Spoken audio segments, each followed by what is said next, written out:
Hey all welcome to my channel DK fashion. எல்லோரும் எப்படி இருக்கீங்க? நான் ரொம்ப நல்லா இருக்கேங்க. நம்ம சேனலுக்கு நிறைய பேர் லைக் பண்ணுறீங்க, ஷேர் பண்ணுறீங்க, சப்ஸ்கிரைப் பண்ணுறீங்க. சப்போர்ட் பண்ணுற எல்லாருக்கும் ரொம்ப ரொம்ப தேங்க்ஸுங்க. நீங்கள் இன்னும் சப்ஸ்கிரைப் பண்ணலைன்னா வீடியோ ஃபுல்லாக பாருங்கள். பிடிச்சிருந்தா மறக்காமல் சப்ஸ்கிரைப் பண்ணிக்கோங்க. தம்ப்நெயிலில் கொடுத்துருக்க மாதிரியே தான் நாம் ஃப்ரீயாக இருக்க டைமில் என்னென்ன மாதிரி மீல் ப்ரெப் பண்ணி வச்சுக்கலாம் அப்படிங்கிறதான் இன்றைக்கி வீடியோவில் டீட்டெயிலாக சொல்லியிருக்கேங்க. இது எல்லாமே இது வரைக்கும் நான் மீல் ப்ரிப்பேர் பண்ணல அப்படிங்கிறவங்க கூட பண்ணிக்கலாம். அவ்வளோ சிம்பிளான விஷயங்களை தான் நான் வந்து உங்களோட ஷேர் பண்ணியிருக்கேன். மீல் ப்ரெப்பில் ஃபஸ்ட்டு நம்ம பார்க்க போகிறது இஞ்சி பூண்டு பேஸ்ட்டுங்க. இது நான் வீக்லி ஒன்ஸ் அரைச்சி வச்சுப்பேங்க. யூஸ்வலாக வீக்கெண்ட் சாட்டர்டே போல் தான் நான் இதை எல்லாத்தையும் ப்ரிப்பேர் பண்ணி ஸ்டோர் பண்ணி வச்சுப்பேன். பேஸ்ட் பண்ணுறதுக்கு 1 கப் பூண்டு 1 கப்பு இஞ்சி ரெண்டுமே சம பங்காக நான் எடுத்திருக்கேன். இஞ்சி பூண்டு ரெண்டையுமே தோல் உரித்து நல்லா கழுவி காய விட்டுறலாங்க. கொஞ்சம் கூட தண்ணியே இல்லாமல் மிக்ஸி ஜாரில் போட்டு அரைச்சி எடுத்துக்கலாம். நான் 5 days தாங்க ஸ்டோர் பண்ணிப்பேன். நீங்கள் 1 வீக்குக்கு மேலே ஸ்டோர் பண்ணுறவங்களா இருந்தீங்கன்னா 1 ஸ்பூன் எண்ணெயும் கொஞ்சமாக உப்பும் போட்டு கிரைண்ட் பண்ணிக்கோங்க. அப்போ அதோட செல்ஃப் லைஃப் கொஞ்சம் ஜாஸ்தியாக அரைச்சா இந்த பேஸ்ட்டை அப்படியே ஃப்ரிட்ஜ்லேயே சேஃபாக 1 வீக் வரைக்குமே வச்சுக்கலாங்க. ஆனால் எப்போ நம்ம எடுத்து யூஸ் பண்ணுறோமோ அப்போது நம்ம ட்ரை ஸ்பூனாக பார்த்து யூஸ் பண்ணுங்கள். ஈர ஸ்பூனை போட்டிங்கன்னா சீக்கிரமாக இனிமேல் கடையில் போய் இதை வாங்கணுங்கிற அவசியம் இல்லைங்க. வீட்லேயே நம்ம ப்ரிப்பேர் பண்ணி இந்த மாதிரி ஸ்டோர் பண்ணி வச்சுக்கோங்க. இப்போது சனிக்கிழமையே நம்ம இதை ப்ரிப்பேர் பண்ணி வச்சுட்டோம் அப்படின்னாக்க சண்டே மார்னிங் எப்படி இருந்தாலும் நான்வெஜ் எடுப்போங்க. டக்குன்னு சமைச்சிட்டு வெளியே வந்துடலாம். நம்மளும் வீக்கெண்டை என்ஜாய் பண்ணலாம். மற்ற நாட்கள்லையும் நம்ம பசங்களுக்கு லஞ்ச் பேக் பண்ணுறதுக்கு டக்குன்னு ஏதாச்சும் ஒரு பிரிஞ்சி ரைஸோ அப்புறம் வெஜ் கிரேவியோ எது பண்ணுறதா இருந்தாலும் இந்த மாதிரி பேஸ்ட் ரெடியாக இருந்துச்சுன்னா டக்குன்னு ரெடி பண்ணிடலாம்.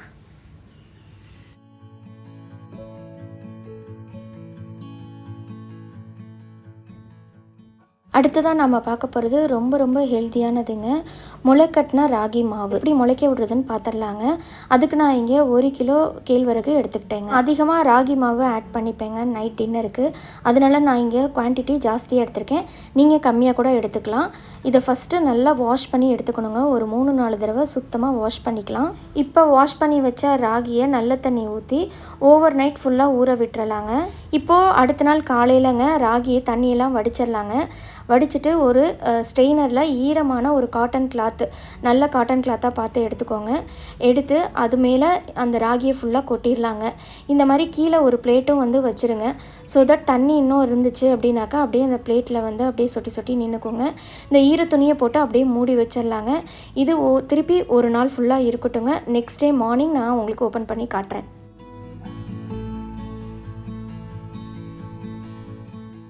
இப்போ பார்த்தீங்கன்னா முளைக்க விட்டு ஒரு நாள் ஆயிடுச்சுங்க. ஓப்பன் பண்ணி பார்க்கலாங்க எந்தளவுக்கு முளை வந்திருக்குன்னு. பார்த்தீங்கன்னா சூப்பராக வந்து முளை விட்டுருக்குங்க. சின்ன சின்னதாக குட்டி குட்டியாக வெள்ளை வெள்ளையாக வந்து முளை விட்டுருக்கு பாருங்கள். இதை முடிஞ்ச அளவுக்கு தொடாதீங்க, இதை டிஸ்டர்பும் பண்ணாதீங்க. அப்படியே வந்து பார்த்துட்டு விட்டுருக்கேன். நான் வீடியோக்காக வந்து கொஞ்சமாக கையில் எடுத்து உங்களுக்கு காட்டுறேன் எந்தளவுக்கு முளை வந்திருக்குன்னு சொல்லி. இப்போ மறுபடியும் நேற்றுக்கு எப்படி மூடி வச்சோமோ அதே போலேயே மூடி வச்சு கொஞ்சமாக வந்து தண்ணி தெளிச்சுக்கோங்க. தண்ணி நம்ம லைட்டாக தெளிக்க தாங்க முளை விட்டு வரும். அதே போல் கீழே ஒரு பிளேட் வச்சுருந்தோம்ல அந்த பிளேட்டில் இருக்க தண்ணியும் ஃப்ரெஷ் தண்ணியாக மாற்றி இந்த மாதிரி விட்டுறலாங்க. இது கரெக்டாக ஒரு 3 நாளைக்கு டிஸ்டர்ப் பண்ணாமல் விட்டுறலாம். அப்பப்போ தண்ணி மட்டும் பார்த்து தெளிச்சுக்கோங்க. அதே போல் கீழே இருக்க பிளேட்டில் இருக்க தண்ணியுமே டெய்லியுமே மாற்றிடுங்க. கரெக்டாக 3 நாள் கழித்து பார்த்தீங்கன்னாக்கா பாருங்கள் எந்த அளவுக்கு முளை விட்டுருக்குன்னு. எல்லா துணி எல்லாமே அப்படியே ஒட்டியிருக்குங்க. சூப்பராக முளை விட்டுருக்கு. நல்லா டைட்டாக வந்து பிடிச்சிக்கோங்க முளை விட ஆரம்பித்ததையுமே. சில இதெல்லாம் பார்த்திங்கன்னா பச்சை கலர்லேயே எனக்கு வந்து வர ஆரம்பிச்சிருச்சுங்க 3 நாளைக்கே. பாருங்கள் ஒவ்வொன்றும் எவ்வளோ நீளமாக முளை விட்டுருக்குன்னு. கீழே இந்த சைடு பாருங்களேன், இந்த ஸ்ட்ரெயினர் ஃபுல்லாகவே வந்து வேர் வந்து நல்லா முளை விட்டுருக்கு. சில இடத்துல பாருங்கள் பச்சை பச்சையாக நான் சொன்னேன் இல்லைங்களா, அந்த மாதிரி பச்சை லீஃபுமே வர ஆரம்பிச்சிருங்க. 3 நாள் விட்டிங்கனாலே போதுமானது.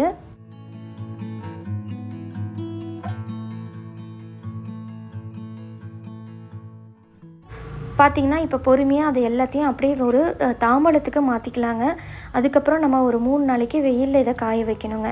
பாருங்கள் எந்த அளவுக்கு நல்லா டைட்டாக நான் சொன்னேன் இல்லைங்களா, நல்லா டைட்டாக பிடிச்சிக்கோன்னு எந்த அளவுக்கு வந்திருக்கு பாருங்கள். எல்லாமே சூப்பராக வந்து முளை விட்டு வந்திருக்கு. பொதுவாகவே இந்த ரைஸ் அப்புறம் வீட் இதில் எல்லாத்தையும் விட ராகியில் வந்து ஃபைபர், அயன், கால்சியம்லாம் ரொம்ப ஜாஸ்திங்க. இந்த மாதிரி நம்ம முளைக்க விட்டு சாப்பிடும்போது இதோட நியூட்ரிஷன்ஸ் வந்து இன்னும் இன்க்ரீஸ் ஆகுங்க. அதுவும் டெய்லி வந்து டயட்டில் இருக்கும் அப்படின்னாக்கா கட்டாயம் இதை வந்து நம்ம ஆட் பண்ணோம்னா நம்மளோட வெயிட் லாஸுக்குமே இது வந்து ரொம்ப ஹெல்ப் ஆகுங்க. குழந்தைங்களுக்கு வந்து இது ரொம்ப ரொம்ப சூப்பரான ஒரு ஹெல்தி ஆப்ஷனுங்க. ராகி மால்ட்டா கூட நீங்கள் செஞ்சு கொடுக்கலாங்க. இந்த மாதிரி ஸ்ப்ரவுட்டட் ராகி மால்ட் வேணும்னா அப்படின்னாக்க கீழே வந்து கமெண்ட் பண்ணுங்கள். நான் அதையும் எப்படி ப்ரிப்பேர் பண்ணுறதுன்னு மெஷர்மெண்ட்டோட வீடியோ இப்போ பார்த்தீங்கன்னா இதை நான் ஒரு 3 நாளைக்கு வந்து வெயிலில் வச்சு எடுத்துக்கலாங்க. நல்லா வந்து காயணும். காய வச்சு நம்ம ஸ்டோர் பண்ணால் தான் இந்த ராகி மாவு வந்து கெட்டு போகாமல் இருக்கும். இல்லாட்டி சீக்கிரமாகவே புழு வந்துடுங்க. அதே போல் மிஷினில் கொடுத்து அரைச்சி நான் எடுத்துக்கிட்டேன். நீங்கள் கம்மியான குவான்டிட்டியில் ஊற வச்சு இந்த மாதிரி பண்ணுறீங்கனாக்கா நீங்கள் மிக்ஸி ஜார்லேயே போட்டு எடுத்துக்கலாங்க. நல்லா வெயிலெலாம் எனக்கு வந்து வரல. இப்போ நான்லாம் பால்கனியில் தாங்க வச்சேன். அந்தளவுக்கு எனக்கு வந்து வெயில் இல்லை அப்படின்னாக்க நீங்கள் ஓவனில் கூட கொஞ்சம் நேரம் விட்டிங்கனாக்கா நீட்டாக வந்து ட்ரை பண்ணி கொடுத்துரும். அதுக்கப்புறம் நீங்கள் மிக்சியில் போட்டு எடுத்துக்கலாங்க. பார்த்திங்கன்னா சூப்பராக நம்ம வந்து ராகி ஸ்ப்ரவுட்டட் மாவு வந்து ரெடி ஆகிடுச்சு. நான் எப்பயுமே தோசை பதத்துக்கு கரைச்சி தோசை மாவை தாங்க ஊற்றி சாப்பிடுவேன். இதோட ரவையோ அரிசி மாவோ அல்லது இட்லி தோசை மாவையும் கொஞ்சம் மிக்ஸ் பண்ணி ஊற்றினா ரொம்ப கிறிஸ்பியாக வருங்க. அடுத்ததாக நம்ம மீல் ப்ரெப்பில் பார்க்கக்கூடியது எல்லாருக்கும் ரொம்ப ரொம்ப தெரிஞ்ச ரெசிபி தாங்க பன்னீர் எப்படி பண்ணுறதுன்னு பார்த்துடலாங்களா? இன்றைக்கி நான் 1.5 லிட்டர் பால் எடுத்திருக்கேங்க. பால் நல்லா காயட்டுங்க. பால் பொங்கி வரும்போது நான் இன்றைக்கி 1.5 லெமன் எடுத்திருக்கேங்க. ஒரு முழு பழமும் ஒரு அரை லெமனும் ஆட் பண்ணிக்கிறேங்க. நல்லா புழிஞ்சு விட்டோம்னா இந்த மாதிரி பால் வந்து நல்லா திரிஞ்சிருங்க. திரிஞ்சதையும் அடுப்பை ஆஃப் பண்ணிட்டோம்னா இப்போ இதை அப்படியே நம்ம ஸ்ட்ரெயின் பண்ணோம்னா சூப்பரான பன்னீர் வந்து நம்ம வீட்லேயே ரெடி பண்ணிட்டோம். ரீசெண்ட் டேஸாக நியூஸில் பார்க்க முடியுதுங்க. இப்போ எல்லாம் கடையில் விற்கிற பன்னீர் வந்து ஒரிஜினல் பன்னீரே இல்லைன்னு சொல்லி அதை ஏங்க கஷ்டப்பட்டு நம்ம காசு கொடுத்து கடையில் வாங்கணும். இருக்கிறதுலே ரொம்ப சிம்பிளாக பண்ணக்கூடியது வீட்டில் பண்ணக்கூடியது இந்த பன்னீர் தாங்க. இனிமேல் கடையில் காசு கொடுத்து வாங்காமல் வீட்டிலே ட்ரை பண்ணுங்கள். இந்த வே வாட்டர் இருக்குது பார்த்திங்களா, இது நல்லா ஆறுனதுக்கு அப்புறமேட்டுக்கு நம்ம சப்பாத்தி மாவு பிசைவோம்ல அப்போது தண்ணிக்கு பதிலாக இதை ஆட் பண்ணி பிசைங்க. ப்ரோட்டீன் சத்து அதிகமாக இருக்குன்னு சொல்லுவாங்க. இதை வேணும்னா நீங்கள் ஒரு நாள் வந்து ஃப்ரிட்ஜில் கூட ஸ்டோர் பண்ணிக்கலாம் அந்த வே வாட்டருங்க. இப்போ பார்த்திங்கன்னா இந்த பக்கம் பன்னீரை வந்து நல்ல தண்ணி ஊற்றி நல்லா வாஷ் பண்ணிவிட்டு இந்த மாதிரி வெயிட் வச்சு ஒரு 3 to 4 hours அப்படியே விட்டுறலாங்க. அவ்வளோதாங்க, சூப்பரான ஹோம்மேட் பன்னீர் வீட்டிலே ரெடி பண்ணியாச்சுங்க. எனக்கு வந்து பெருசாக ஷேப் தேவையில்லைங்க. ஏன்னா நான் ஸ்டஃப்டு சப்பாத்தி, அதாவது ஸ்டஃப்டு பன்னீர் சப்பாத்தி தான் பண்ண போகிறேன். அதுக்கு வந்து நான் உதுத்து போட்டு தான் பண்ண போகிறேன். ஸோ தட் எனக்கு பெருசாக ஷேப் வேணாங்கிறதுனால நான் 4 hours வந்துட்டு பன்னீரை எடுத்துட்டேன். இல்லை எனக்கு பர்ஃபெக்டாக ஷேப் வேணும் அப்படின்னாக்க நீங்கள் ஒரு 5 to 6 hours அப்படியே வந்து விட்டுட்டிங்கனாக்கா நல்ல ஷேப் நல்லா டைட் ஆகிடுங்க. இதை ஸ்டோர் பண்ணுறது எப்படின்னாக்க இந்த மாதிரி ஒரு பவுலில், கிளாஸ் பவுலில் ட்ரான்ஸ்ஃபர் பண்ணி தண்ணி வந்து ஃபில் பண்ணி அப்படியே ஃப்ரிட்ஜில் ஸ்டோர் பண்ணிட்டிங்கன்னா 4 to 5 daysக்கு கெட்டே போகாதுங்க.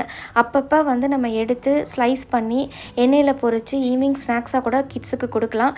நான் வந்து முன்னாடியே சொன்ன மாதிரி ஸ்டஃப்டு பன்னீர் சப்பாத்தி தான் பண்ணேங்க. சூப்பர் டேஸ்ட்டாக வந்துச்சுங்க. இப்போ அடுத்து நம்ம பார்க்க போகிறது ஒரு மீல் ப்ரெப் இல்லைங்க.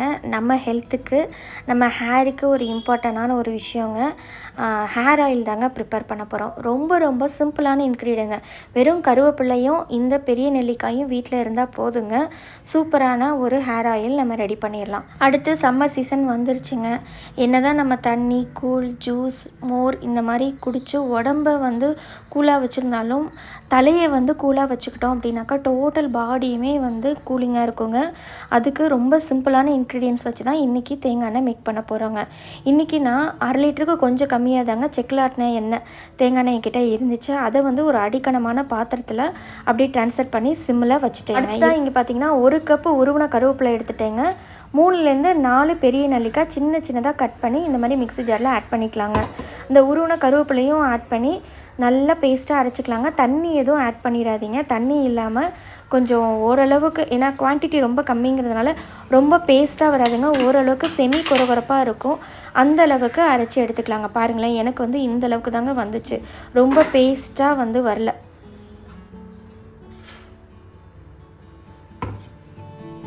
இந்த பக்கம் எண்ணெயும் நல்லா சூடேறிடுச்சுங்க. நம்ம அரைச்சி வச்சுருந்த இன்க்ரீடியன்ஸ் எல்லாத்தையுமே எண்ணெயில் ஆட் பண்ணிக்கலாங்க. பொறுமையாக ஆட் பண்ணிக்கோங்க. ஃப்ளேமை வந்து மீடியம் ஃப்ளேமில் வச்சுக்கோங்க. ஃபுல்லாகவும் வைக்காதீங்க, சிம்லேயும் வைக்காதீங்க.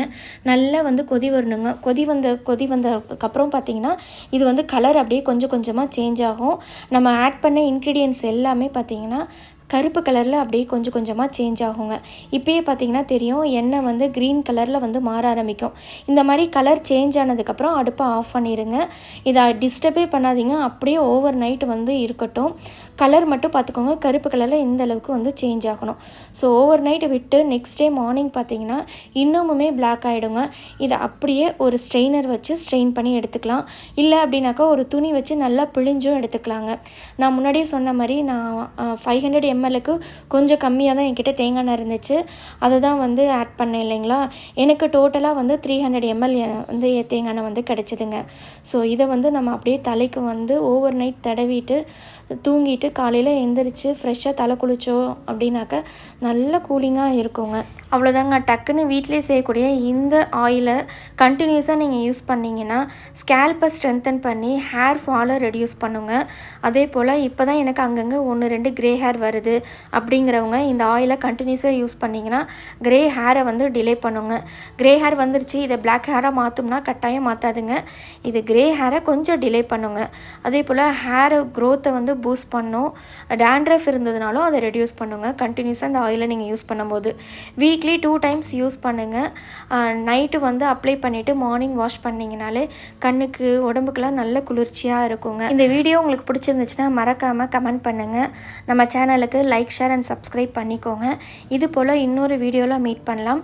தேங்க்ஸ் ஃபார் வாட்சிங் ஃப்ரெண்ட்ஸ்.